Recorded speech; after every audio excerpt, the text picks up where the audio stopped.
My name is Mike Lundin. I work as a first AD. I'm based out of Sweden, but I work all over the world, or as much as possible, essentially. I'm here at Production Value with a project called Hound, back here, where I was in a position where my junior line producer couldn't come for unforeseen reasons, and I ended up coming here alone working on this project.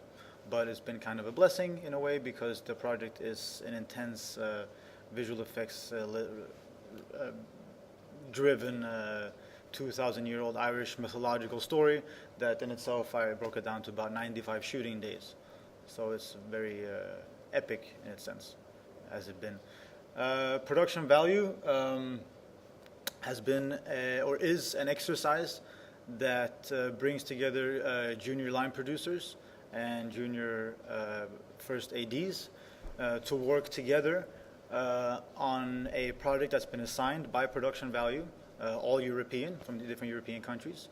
Where you're assigned to a project that's specifically not from the country that you normally work in. So I would never get the Swedish project that's here, for example, would never come to me, which is also a good and interesting exercise. What you're asked to do is to set up a schedule for the film while the line producer sets up a budget. And you do this first and foremost before you come here. In December here, they send you a script and I break it down and I send them a version shortly after Christmas that is used as an indication of or starting point for when you come here you can talk with your senior line producer and first AD. The same thing happens for the line producer. She or he will do that as well. I come here and I immediately start working on the schedule that I have, and I speak what I was thinking, why I set it up the way that I did, and then I get feedback and indications from my senior, and I then go more and more detailed into the project, and I do a second version of it, which this is actually the third version that's up on the wall now. And of course you work with that country that the film takes place in. The exercise is usually that the film takes place in more than just one country. The idea is that it's supposed to be a difficult exercise. You're supposed to be challenged and think about ways of working that you normally don't have the experience in doing.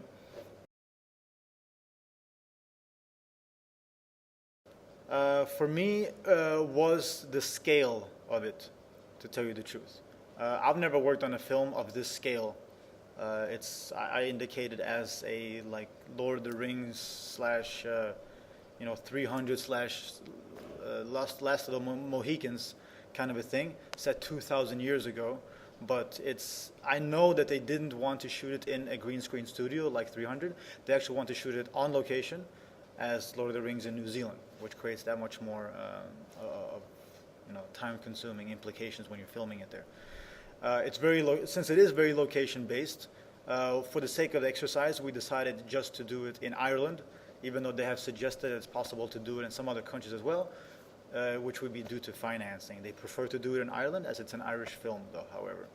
I discovered that they had estimated about 100 shooting days, and I thought to myself, that's insane. I thought that's a lot of days. That's a lot of days. And when I started breaking down the script, I realized that this is going to take me forever to do.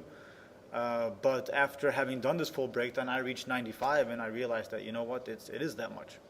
And this is the evidence of why it actually is that much. But for me, it just took time. We're very fortunate, or maybe it's a very well planned. There's a visual effects supervisor that's been here with us, monitoring all the different projects.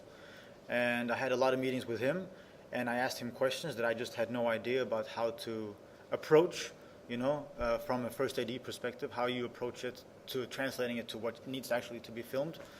And together with him, he showed me a lot of examples about things. He told me about things that he had done. He showed me physically on his computer the process of certain things, and I'm like, oh, you can do it like that. He's like, yeah, this is how we shot this film. I was like, oh, okay, and it helped me kind of structure my head a little bit as to how I need to do this breakdown and what's required to achieve this scene that's like this big, for example. My senior first AD had some really good points about he also hasn't done something of this scale, but he's because he's more experienced.